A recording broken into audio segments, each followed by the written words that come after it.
আসসালামু আলাইকুম। আমন্ত্রণ জাগো ফুটবলের সঙ্গে আছে আমি আফরিন সুমনা। শুরুতেই জানিয়ে দিচ্ছি সংবাদ শিরোনাম। মেসি কিংবা সুয়ারেজ নন, এমএলএসে বেশি বয়সী খেলোয়াড় কে? ম্যারাডোনার মেডিকেল রিপোর্ট দিয়ে চলছিল ম্যারাডোনার মৃত্যু তদন্ত। ক্যারিয়ারের সবচেয়ে বাজে রেকর্ডের সামনে মেসি। আলভারেজ আসতে চাইলে অ্যাটলেটিকোকে প্রস্তাব দেবে আর্সেনাল। দর্শক শিরোনাম শুনছিলেন, এবার জানিয়ে দিচ্ছে বিস্তারিত। যুক্তরাষ্ট্রের ঘরোয়া টুর্নামেন্ট মেজর লিগ সকারের বিশ্বসেরা তারকাদের আগমন নতুন কিছু নয়।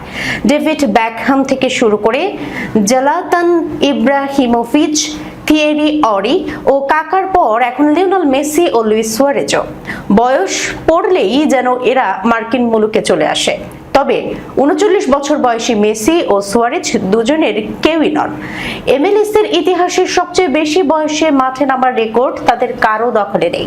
এই রেকর্ডের মালিক সাবেক গোলরক্ষক প্যাট অ্যানস্ট্যাডার। ২০১১ সালে ডিসি ইউনাইটেডের হয়ে ক্যারিয়ারের শেষ ম্যাচে মাঠে নামার সময় অ্যানস্ট্যাডার বয়স ছিল ৪৩ বছর ২ মাস ২২ দিন। ওই ম্যাচে তার দল কলোরাডো র্যাপিডসের কাছে ৪-১ গোলে হেরেছিল। এরপরই পেশাদার ফুটবলকে বিদায় জানান তিনি। বর্তমানে এমএলএস এর সবচেয়ে বয়স্ক সক্রিয় খেলোয়াড় পোর্টল্যান্ড টিম্বার্সের মিডফিল্ডার দিয়াগো চারা। গত এপ্রিলে ৪০ বছরে পা দিয়েছেন তিনি। তবে আনস্ট্যাডের রেকর্ড ভাঙতে চারাকে আরও প্রায় ৩ বছর খেলতে হবে। আনস্ট্যাডের ক্যারিয়ার শুরু হয়েছিল ১৯৮৭ সালে, এমএলএস প্রতিষ্ঠারও প্রায় এক দশক আগে। ২০০৩ সালে সান হোসে আর্থকুয়েকসের হয়ে এমএলএস এর অভিষেকের পর তিনি ৩ বার এমএলএস কাপ জেতেন। মেসি সুয়ারেজরা এমএলএস এর জনপ্রিয়তা নতুন উচ্চতায় নিয়ে গেলেও বয়সের রেকর্ডে এখনো তাদের অনেক পেছনে ফেলেছেন প্যাট অনস্ট্যান। ফুটবল জাদুকর ডিয়েগো ম্যারাডোনার মৃত্যুর মামলার বিচার কাজ চলছে দীর্ঘদিন ধরে। তবে এই বিচার প্রক্রিয়াকে ঘিরে এবার আদালতের ভেতরে ও বাইরে তৈরি হয়েছে এক অদ্ভুত ও চাঞ্চল্যকর পরিস্থিতি। আর্জেন্টিনার এই বিশ্বকাপ জয়ী কিংবদন্তির মৃত্যুর কারণ অনুসন্ধানের জন্য গঠিত মেডিকেল কমিশনের কাছে যে পরীক্ষা নিরীক্ষার প্রতিবেদনগুলো জমা দেওয়া হয়েছিল, তদন্তে দেখা গেছে তার বড় অংশই আসলে ম্যারাডোনার মৃত বাবার নাম এক হওয়ার সুবাদে ঘটা এই মারাত্মক ভুলের কারণে বিঘ্নিত হয়েছে পুরো বিচার কাজ। আর্জেন্টিনার সংবাদ মাধ্যম এবং বার্তা সংস্থা এএফপির হাতে আসা একটি চিঠির সূত্রে এই চাঞ্চল্যকর তথ্য প্রকাশে এসেছে। চিঠিতে স্বাস্থ্য বীমা কোম্পানি সুইস মেডিকেল স্বীকার করেছে যে তদন্তকারী মেডিকেল কমিশনের কাছে যে পরীক্ষাগুলোর প্রতিবেদন তারা সরবরাহ করেছিল সেগুলোর নথিপত্র ভুলবশত ডিয়েগো আর্মান্দো ম্যারাডোনার নামে ফাইলভুক্ত করা হয়েছিল, অথচ প্রকৃত অর্থে সেগুলো ছিল তার প্রয়াত বাবা দিয়েগো সেলেস্তিয়ানো ম্যারাডোনার। ম্যারাডোনার বাবা দিয়েগো সেলেস্তিয়ানো ২০১৫ সালে মারা যান, আর তার ৫ বছর পর ২০২০ সালে ৬০ বছর বয়সে না ফেরার দেশে চলে যান সর্বকালের অন্যতম সেরা এই ফুটবলার। ২০২০ সালের নভেম্বরে বুয়েন্স এইরেসের শহরতলি তিগ্রিতে একটি ভাড়া বাসায় মস্তিষ্কে অস্ত্রোপচারের ২ সপ্তাহ পর হৃদরোগ ও পালমোনারি এডিমাতে আক্রান্ত হয়ে মারা যান ম্যারাডোনা। চিকিৎসায় মারাত্মক অবহেলার অভিযোগ এনে বর্তমানে তার মেডিকেল টিমের ৭ স্বাস্থ্যকর্মীর বিচার চলছে। এই বিচার প্রক্রিয়ার শেষ পর্যায়ে এসে ম্যারাডোনার কিডনির স্বাস্থ্য বিষয়টি অত্যন্ত গুরুত্ব পায়। এক নেফ্রোলজিস্ট আদালতে সাক্ষ্য দেওয়ার সময় চিকিৎসকদের অবহেলার কথা বললেও পরবর্তীতে প্রমাণিত হয় যে তিনি মূলত ওই ভুল পরীক্ষার রিপোর্টের উপর ভিত্তি করেই নিজের মূল্যায়ন ও বিশ্লেষণ তৈরি করেছিলেন। হাজারো রেকর্ড আছে পক্ষে, বিপক্ষেও গেছে অনেক, কিন্তু এত বাজে সময় আগে কখনো দেখেননি লিওনেল মেসি।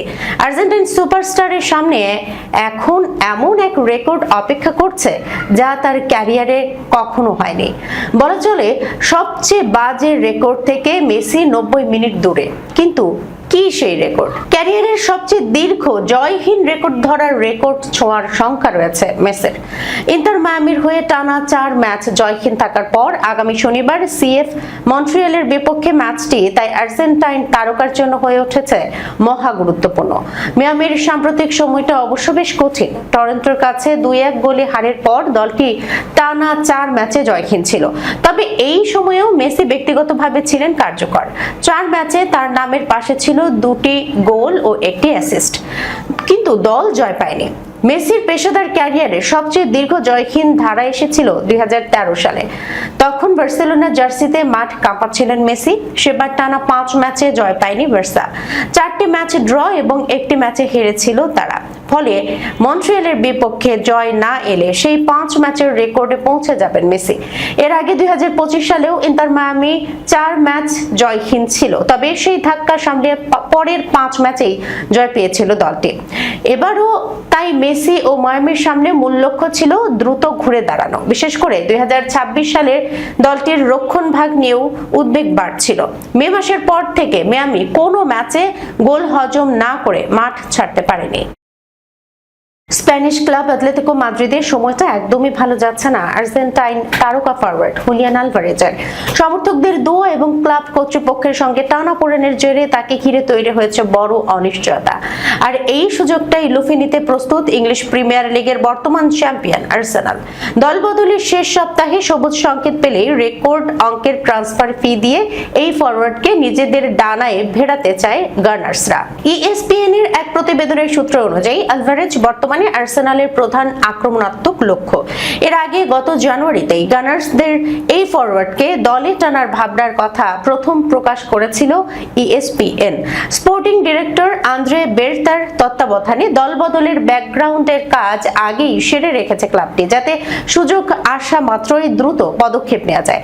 এদিকে স্প্যানিশ সূত্রের খবর, প্রিমিয়ার লিগে ফেরার চেয়ে বার্সেলোনায় যোগ দিতে বেশি আগ্রহী আলভারেজ। তবে লা লিগার প্রতিদ্বন্দ্বী ক্লাবের কাছে এই তারকাকে বিক্রি করতে তীব্র অনীহা রয়েছে অ্যাটলেটিকোর।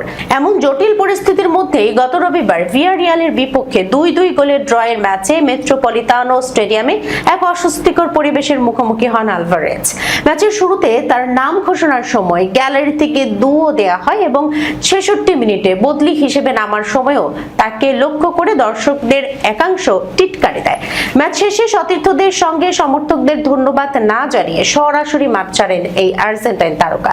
পরবর্তীতে এই বিষয়ে সংবাদ সম্মেলনে কোচ দিয়েগো সিমিওনে বলেন, ক্লাবের লোকজন আমাকে জানিয়েছে যে ক্লাব সিদ্ধান্ত নিয়েছিল যাতে সে স্ট্যান্ড ও সমর্থকদের কাছাকাছি না যায়। দর্শক, এই ছিল এখনকার মতো জাগো ফুটবলে। যাবার আগে শিরোনামগুলো জানিয়ে দিচ্ছি আরো একবার। মেসি কিংবা সুয়ারেজ নন, MLS এ বেশি বয়সী খেলোয়াড় কে? ম্যারাডোনার মেডিকেল রিপোর্ট দিয়ে চলছিল ম্যারাডোনার মৃত্যু তদন্ত। ক্যারিয়ারের সবচেয়ে বাজে রেকর্ডের সামনে মেসি। আলভারেজ আসতে চাইলে অ্যাটলেটিকোকে প্রস্তাব দেবে আর্সেনাল। এখনকার মতো এই পর্যন্তই। এতক্ষণ পর্যন্ত যারা সঙ্গে ছিলেন সবাইকে ধন্যবাদ। আল্লাহ হাফেজ।